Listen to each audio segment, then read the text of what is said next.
My mom played audio of me crying at church and called it spiritual cleansing. When I finally asked her why she needed to record every moment of my life, she smiled and said, because secrets are how monsters are made. I stayed silent. That was 9 months ago. This morning, she was standing outside the courthouse, clutching a USB and shaking. When did your parents treat you like a science experiment? My parents eliminated all physical contact from my life when I was 8 because they said human touch was making children weak and dependent, and they wanted to create the world's first truly self-sufficient child. My parents were behavioral psychologists who blamed society's problems on excessive physical affection. Dad had published papers about how hugging created emotional weakness. Mom studied isolated children in Romanian orphanages and decided they were more resilient than touched children. They'd make me watch documentaries about feral children while explaining how strong these kids were without human contact. I once reached for my mom's hand during a scary movie, and she jerked away like I'd burned her. Touch is a crutch, she said. You're already too dependent. When I was 8, my parents announced their revolutionary child-rearing experiment. No more hugs, hand-holding, hair-ruffling, or physical contact of any kind. They wore gloves around me to avoid accidental touches. We're giving you the gift of complete self-reliance, Mom explained from across the room. You'll thank us when you're the strongest person alive. They installed cameras to ensure no one was weakening me with affection. If a teacher patted my shoulder or a relative tried to hug me, they'd file complaints. The isolation was immediate agony. Humans need touch like they need food, but my parents treated it like poison. They'd stand 3 feet away during conversations. They modified our house so they could care for me without contact using tongs to hand me things, and automated systems for everything possible. When I cried, they'd observe from the doorway, taking notes about my withdrawal symptoms. At first, I used school as an escape, high-fiving and hugging my friends whenever I could, but my parents put a stop to that quickly and pulled me out for homeschooling. I started deliberately falling just to feel the ground hit my body, craving any physical sensation. My parents were delighted by my self-soothing behaviors. I tried different ways to get touch. If my parents let me go to the store, I would bump into people accidentally, stand too close in lines, anything for brief contact. But my parents always found out. They started dressing me in clothes with no touching contagious condition written on them. They told everyone I had a skin condition that made touch painful for me and hazardous for them. People would jump back if they accidentally brushed against me, apologizing while I wanted to scream. By age 10, I developed visible problems. I rocked constantly, hit myself for stimulation, and pulled out hair just to feel something. The breaking point came when I got seriously sick with food poisoning. I was hospitalized, delirious with fever, and the nurses needed to physically examine me. My parents tried to stop them, but I was too sick for their insanity. When the nurse checked my lymph nodes, the gentle pressure of her fingers on my neck made me sob so hard they had to sedate me. I hadn't felt human touch in 5 years. The nurses reported my extreme touch starvation to social services, but my parents had anticipated this. They'd been building a legal case about their right to raise a contact-free child, complete with forged research and hired experts. They convinced the judge this was legitimate science, not abuse. With their credentials, it was actually believable, and the case was dismissed. After that, they escalated. They built a completely touch-proof environment with padded walls I couldn't feel through thick clothing and floors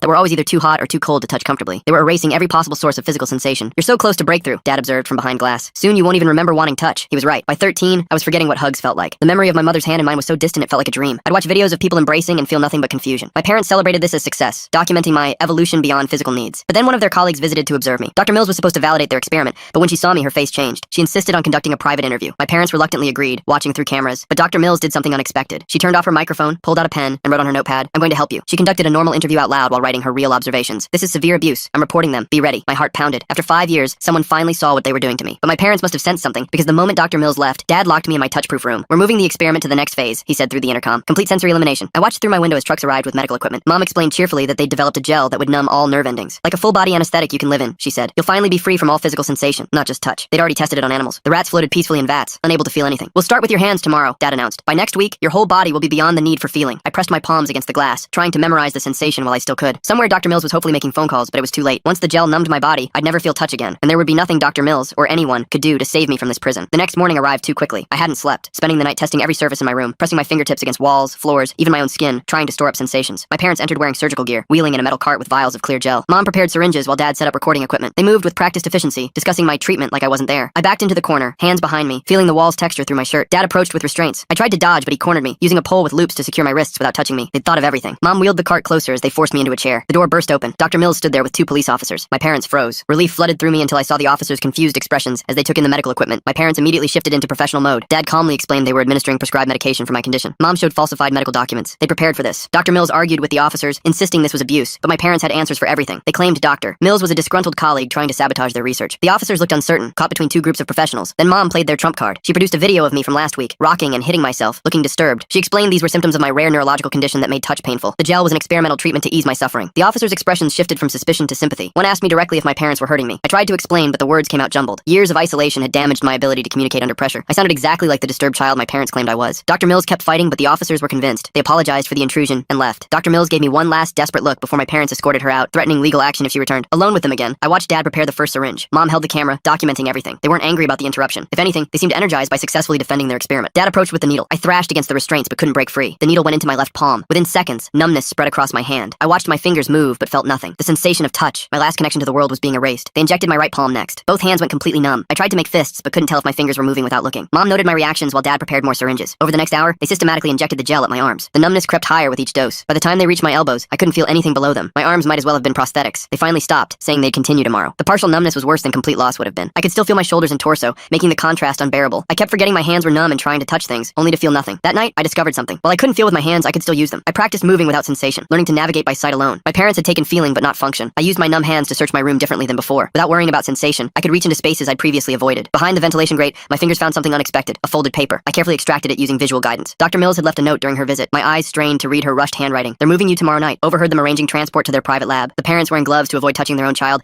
Makes me wonder what kind of mental gymnastics they're doing to justify this as science rather than cruelty. Dr. Mills slipping that note during her visit seems almost too convenient. Be ready. My heart sank. A private lab meant complete isolation. No chance of outside help. I had one day before they took me somewhere no one would ever find me. The next morning brought more injections. They numbed my forearms completely, working toward my shoulders. I didn't resist this time, saving my energy. I needed them to think I was accepting the treatment. During the afternoon session, something changed. Dad received a phone call that made him step outside. Mom continued preparing syringes, but I caught her glancing nervously at the door. When Dad returned, his expression was grim. They whispered urgently. I caught fragments. Social services. Court order. Mills filed an emergency petition. My parents' carefully constructed defense was under real scrutiny now. They accelerated the treatment schedule. Instead of gradual injections, they prepared multiple syringes. They were racing against time, trying to complete the experiment before anyone could stop them. As they worked, I noticed something they'd overlooked. The restraint pole Dad had used earlier was propped against the wall. With effort, I could probably reach it with my numb but functional hands. Mom approached with more syringes. I let my body go limp, feigning unconsciousness from the stress. They'd seen me shut down before during overwhelming situations. Mom paused, consulting with Dad. They decided to monitor my vital signs before continuing. While they prepared monitoring equipment, I slowly moved my numb hand toward the pole. Without sensation, I had to watch carefully to guide my movements. My fingers closed around it just as Dad turned back. I swung awkwardly, the pole connecting with the cart. Syringes scattered across the floor. Mom jumped back while Dad lunged for the pole. I couldn't feel his grip, but saw him trying to wrestle it away. The door opened again. This time, Dr. Mills had returned with different officers and a social worker. She'd learned from her mistake, bringing authorities who specialized in child abuse cases. My parents tried their routine again, but these officers weren't easily fooled. The social worker examined the scene, a child partially paralyzed with mysterious injections, fighting desperately against her parents. She made a call for immediate protective custody. My parents protested, demanding warrants and threatening lawsuits, but the social worker had emergency authority when a child was in imminent danger. The officers moved to separate me from my parents. That's when Mom made her final move. She grabbed one of the fallen syringes and lunged toward me, trying to inject my neck. If she could numb my vocal cords, I couldn't testify against them. An officer caught her arm just in time. The syringe fell, shattering on the floor. Both my parents were restrained while the social worker called for medical transport. At the hospital, doctors ran tests on the gel in my system. It was reversible, they said, but would take months of treatment. The numbness in my hands and arms would fade gradually. I might never regain full sensation, but I'd have some feeling again. Dr. Mills stayed with me during the initial exams. She explained how she'd fought to get the right authorities involved, learning which departments would take the threat seriously. She'd saved me just in time. My parents were arrested on multiple charges. Their colleagues distanced themselves from the experiment. The research community condemned their methods. Their reputations were destroyed along with their freedom. But I was finally free from their twisted experiment. The foster family who took me in was warned about my touch aversion. They didn't force physical contact, but made it clear hugs were available whenever I felt ready. It took 3 months before I could shake someone's hand without panicking. 6 months before I accepted my first hug in 7 years. The sensation was overwhelming, but I held on, feeling human warmth against me. My parents had tried to evolution-proof me against needing touch. They failed. Humans are built for connection, for contact, for the simple comfort of another person's hand and ours. No amount of behavioral conditioning could change that fundamental need. The gel's effects faded slowly. Sensation returned in patches, pins, and needles giving way to real feeling. Each recovered nerve ending was a small victory against their experiment. Dr. Mills testified at their trial. I gave my statement through written testimony, still struggling with verbal communication. The judge sentenced them to prison and permanent loss of their licenses. They'd never experiment on another child. In the end, their obsession with creating a touch-free human only proved how essential touch really is. They documented my deterioration in detail, creating evidence of their own cruelty. Their revolutionary experiment became a cautionary tale in psychology textbooks. I still have bad days. Sometimes I forget people can touch me safely. Other times I can't get enough contact, making up for lost years. But I'm healing, one hug at a time. My parents wanted to make me the world's first self-sufficient child. Instead, they taught me that humans need each other, need connection, need the simple comfort of touch. Their failure was my salvation. The foster home placement lasted exactly 3 weeks. My new guardians, Catherine and Sebastian, were kind people who'd fostered dozens of children, but they'd never encountered someone like me. They tried their best, leaving doors open so I could approach them, announcing their movements to avoid startling me. Catherine would sit on the opposite end of the couch during movie nights, slowly inching closer over days until I could tolerate her presence nearby. But my parents weren't finished with their experiment. The first sign came through a letter delivered by their lawyer. They were appealing the custody decision, claiming the state had no right to interfere with their therapeutic protocol. The letter included documentation from 3 psychologists who supposedly supported their methods. Catherine's hands shook as she read it to me from across the kitchen table. Child Services assured us the appeal would fail, but my parents had connections throughout the academic community. Former colleagues who owed them favors began submitting affidavits about their groundbreaking research. They painted the touch deprivation as a legitimate treatment for a fabricated condition they'd invented just for me. Meanwhile, the gel's effects were proving harder to reverse than doctors anticipated. The numbness in my arms came and went unpredictably. Some mornings I'd wake with full sensation, only to lose it again by noon. The inconsistency made recovery harder. I'd finally work up courage to accept Catherine's offered handshake, only to feel nothing when our palms met. My parents exploited this during their first supervised visitation. The social worker, Ms. Fedor, sat in the corner taking notes while Mom and Dad maintained their 3-foot distance. They spoke calmly about wanting to complete my treatment and showed charts documenting my progress under their care. When Ms. Fedor asked why I seemed afraid of them, Dad produced videos of me before the experiment, playing happily without any signs of trauma. They'd been planning this defense for years, creating a false narrative where I'd always been troubled and their extreme methods were a last resort. Mom presented forged medical records suggesting I'd been diagnosed with sensory processing disorder as a toddler. Dad showed emails from fictional specialists recommending touch limitation. Ms. Fedor wasn't fooled, but she had to document everything for the court. My parents used the visitation to study my current condition, noting how I still flinched when anyone moved too quickly, how I kept my arms crossed protectively. They were gathering evidence that I was still sick and needed their cure. After they left, I found a tiny device under my chair, a recording device, no bigger than a button. They were still monitoring me, still collecting data. Catherine helped me search the room and we found 2 more devices. My parents had turned the visitation into another phase of their experiment. The foster home security increased after that. Sebastian installed new locks and cameras. Catherine started checking my room for devices every night, but my parents were too clever for simple precautions. They began their counterattack through the academic community. Papers started appearing in minor journals questioning the hysteria around touch deprivation. Mom gave interviews to psychology podcasts about the misunderstanding of their work. They were building a narrative where they were persecuted scientists and I was a troubled child being used by the system. Dr. Mills fought back, publishing rebuttals and organizing colleagues to speak out. But my parents had spent years building their reputation. For every psychologist who condemned them, they found two who defend their theoretical framework without endorsing the actual experiment. The legal battle intensified. My parents' lawyer filed motion after motion, demanding access to my medical records, psychological evaluations, even my foster home's daily logs. They wanted to prove I was deteriorating without their care. Catherine and Sebastian had to hire their own lawyer just to protect our privacy. During this chaos, I was trying to heal. Physical therapy helped restore some sensation, but progress was slow. The therapist, a gentle woman named Kat, had to work without actually touching me at first. She'd demonstrate exercises while I copied them, gradually working up to minimal contact. The first time she guided my arm through a movement, I cried from the simple pressure of her fingers. My parents must have been monitoring these sessions somehow because their next legal filing included details about my therapy that should have been confidential. Mom going for the neck injection like some kind of villain from a spy movie? That's taking helicopter parent to a whole new level. More like mad scientist parent with a side of completely losing it. They argued that my emotional reactions to touch proved their theory correct, that I was psychologically dependent on physical contact now, and they'd been right to eliminate it. The custody hearing was set for 6 months after my removal. My parents spent every day preparing, while I struggled with basic human interactions. Catherine found me a therapist who specialized in attachment disorders, but even she was shocked by what my parents had done. We worked on simple goals, sitting next to someone without panicking, accepting a pat on the shoulder, tolerating brief hugs. Every small improvement I made in foster care became evidence that I was unstable and needed consistent treatment. When I finally let Catherine brush my hair, my parents filed a report claiming I was forming unhealthy attachments. When I managed a brief hug with Sebastian, they called it regression to infantile behavior. My parents somehow obtained recordings, probably through more hidden devices, and used them in court filings. They twisted every word, every emotional breakthrough,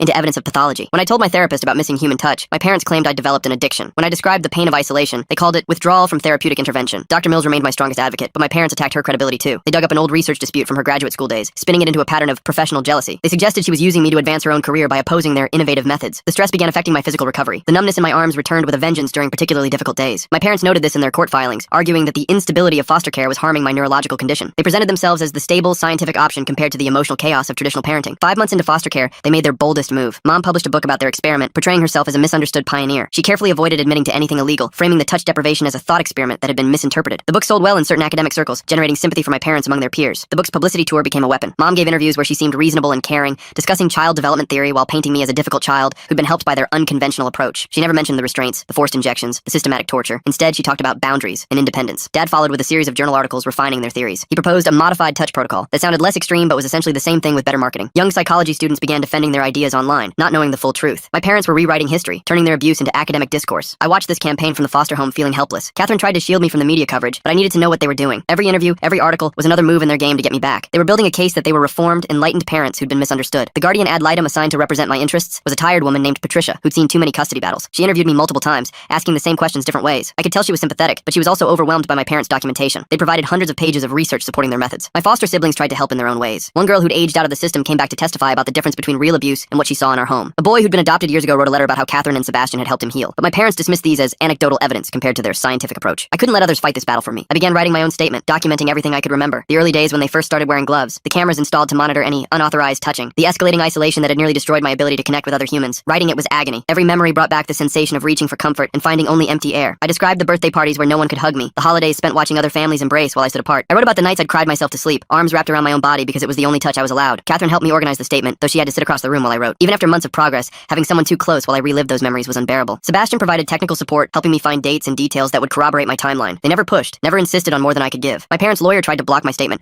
arguing I was too emotionally compromised to provide reliable testimony. They submitted video footage of my therapy sessions, showing moments where I'd broken down while discussing the abuse. They claimed this proved I wasn't stable enough to participate in the hearing. The judge disagreed, but allowed my parents to submit their own version of events. Their statement was a masterpiece of manipulation, acknowledging errors in judgment while maintaining their behavior came from a place of love and scientific curiosity. They portrayed themselves as parents who'd gotten caught up in their research, losing sight of their child's needs. As the hearing approached, the numbness in my arms grew worse. Stress always triggered the symptoms, and knowing I'd have to face my parents in court was almost unbearable. Talk about parents who can't take a hint. Publishing a book about your thought experiment while trying to get your kid back is certainly one way to show you've changed. Some mornings I woke unable to feel anything from my shoulders down, as if my body was protecting itself from the possibility of returning to their care. Catherine found me one night pressing my numb hands against the radiator, trying to feel something, anything. She sat on the floor near me, not touching but present. She told me about her own childhood, about a mother who'd been cold and distant, though nothing like what I'd experienced. She understood the hunger for connection, the fear that you're somehow broken beyond repair. The foster home became a fortress in those final days. Sebastian checked for recording devices twice daily. Catherine screened all mail and phone calls. My therapy sessions moved to a secure location after we found another hidden microphone. My parents were escalating their surveillance, desperate to gather more data for their case. Dr. Mills visited the night before the hearing. She brought letters from former students of my parents, people who'd been disturbed by their theories even before the experiment. One letter described how Dad had suggested using orphanages as natural laboratories for studying touch deprivation. Another recalled Mom proposing that hospitals limit physical contact with newborns to create stronger children. These letters painted a picture of systematic planning that went back years. My parents hadn't simply gone too far with one experiment. They'd been building toward this their entire careers, searching for a test subject they could completely control. Having their own child had given them the perfect opportunity. I practiced my testimony with the guardian ad litem, though Patricia warned me I might not be called to speak. The judge would decide based on what was best for me, which might mean protecting me from the trauma of testifying, but I needed to be ready, needed to find words for experiences that defied description. The morning of the hearing arrived gray and cold. I dressed carefully in clothes Catherine had helped me pick, soft fabrics that wouldn't trigger sensory memories. My arms were partially numb, but I could move them normally. From the outside, I probably looked like any other teenager teenager heading to court for a custody hearing. Inside, I was preparing for war. My parents would use every psychological trick they knew. They'd present themselves as loving, misguided scientists who'd learned from their mistakes. They'd have experts in evidence and elaborate explanations. But I had something more powerful, the truth of what it felt like to be their experiment. Catherine and Sebastian drove me to the courthouse in silence. They'd offered words of encouragement earlier,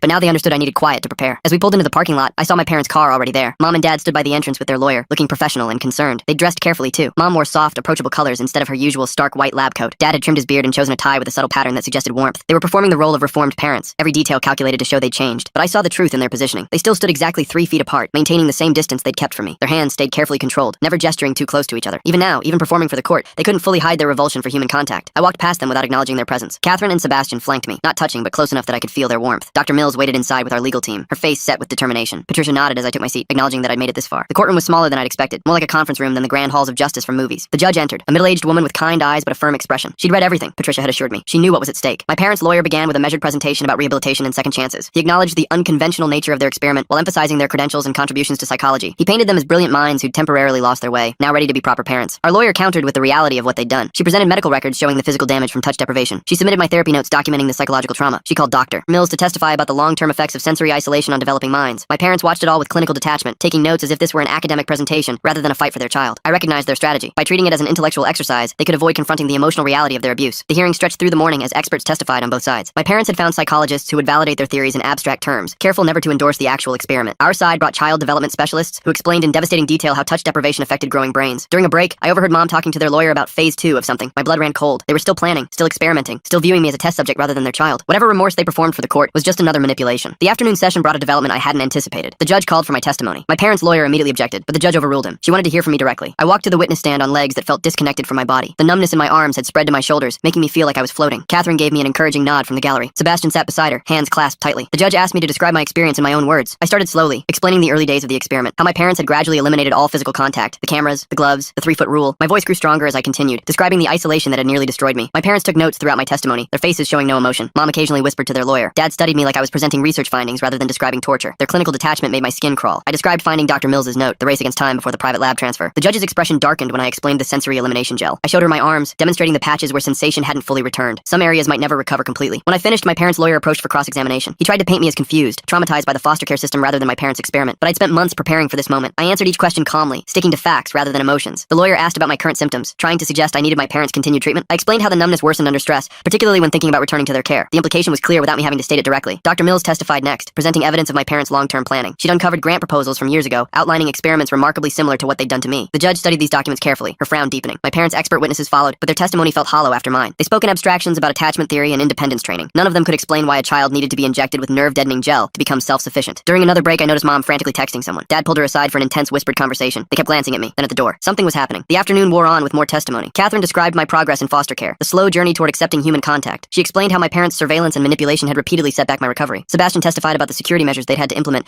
just to give me a safe space to heal. As the final witness prepared to testify, the courtroom door opened. A woman entered, looking nervous but determined. She was young, probably a graduate student. Mom's face went pale when she saw her. The woman approached the judge's bench and spoke quietly. The judge's eyebrows rose. She called both lawyers forward for a sidebar conference. My parents shifted uncomfortably in their seats. When the lawyers returned, our attorney looked grimly satisfied. The judge announced that new evidence had come to light. The woman was one of Mom's research assistants who'd helped prepare the sensory elimination gel. She'd been having nightmares about what they'd planned to do to me. The assistant testified that my parents had prepared enough gel to numb my entire body. They discussed keeping me in a medically induced coma while completing the treatment. The private lab had a room specially designed for long-term sensory deprivation. They'd even researched feeding tubes and waste management systems. My parents' lawyer objected repeatedly, but the damage was done. The assistant had brought documentation, emails discussing the logistics of complete sensory elimination. Mom had written about creating a perfect test subject who could survive without any physical sensation. Dad tried to stand, to say something, but his lawyer pulled him back down. Their parents wrote emails about feeding tubes and turning her into a perfect test subject. This research assistant showing up with proof feels too convenient, but those specific medical plans she's describing sound disturbingly real for something made up on the spot. Mom's carefully constructed facade finally cracked. She glared at the assistant with pure hatred. For the first time all day, she showed real emotion. The judge had heard enough. She called a recess to review all evidence and make her decision. We had 2 hours to wait. Catherine and Sebastian took me to a quiet room where I could decompress. My arms were completely numb now, hanging uselessly at my sides. Dr. Mills joined us, looking exhausted but hopeful. She'd been fighting this battle for months, using every connection she had to protect me. The research assistant's testimony had been her doing. She tracked down everyone who'd worked with my parents, looking for someone whose conscience outweighed their fear. Patricia, the guardian ad litem, stopped by to check on me. She said the judge seemed deeply disturbed by the evidence. The sensory elimination plan had crossed a line even my parents' sympathizers couldn't defend. No one could argue that complete body numbing was therapeutic. 2 hours felt like 2 years. When we returned to the courtroom, my parents sat rigidly in their seats. Their lawyer looked defeated. Mom had stopped taking notes. Dad stared straight ahead, not even glancing my way. The judge's decision was swift and decisive. My parents' parental rights were terminated permanently. They were prohibited from any contact with me until I turned 18, and then only if I initiated it. The judge recommended criminal charges be pursued for child endangerment and assault, but she didn't stop there. The judge ordered my parents to undergo psychological evaluation themselves. Their obsession with eliminating human touch suggested deeper issues issues that needed addressing. She also reported them to the medical board and academic review committees. My parents' lawyer tried to argue for visitation rights, but the judge shut him down. She cited the research assistant's testimony about their plans for complete sensory elimination. Parents who would rob their child of all physical sensation had forfeited any claim to parenthood. As court officers prepared to escort my parents out, Mom turned to look at me. Her expression was unreadable. Dad gathered his papers methodically, still treating this like a failed experiment rather than the loss of his child. They left without attempting to speak to me. The numbness in my arms began to fade as we left the courthouse. Whether from stress relief or coincidence, sensation tingled back into my shoulders and upper arms. Catherine noticed me flexing my fingers and smiled. Sebastian suggested we get ice cream to celebrate, then caught himself, remembering I might not be ready for such a normal family activity. But I was ready. We went to a small shop near the courthouse. I held the cone myself, feeling the cold through my partially numb fingers. It wasn't much, but it was progress. Catherine and Sebastian sat across from me, maintaining the distance I needed while sharing in the moment. Dr. Mills had to leave for another appointment but promised to visit soon. She'd become more than an advocate. She was proof that some adults could be trusted. Patricia congratulated me on my testimony and said she'd never seen a child handle cross-examination so well. That night back at the foster home, I sat in my room processing what had happened. My parents were gone. They couldn't hurt me anymore. The private lab would never receive its test subject. The remaining gel would be destroyed, not injected into my body. Catherine knocked gently, asking if I needed anything. I told her I was okay, just thinking. She understood, leaving me to process in my own way. Sebastian had already checked the room for recording devices, a habit we'd probably maintain for months to come. I pulled out the statement I'd written but never had to read in court. Pages describing years of isolation, the hunger for human contact, the slow death of sensation. I didn't need it anymore. My testimony had been enough. The judge had seen the truth. That's story time wrapped for today, folks. Appreciate you hanging out while I tossed in my thoughts. Catch you on the flip side. Subscribe for more content like this.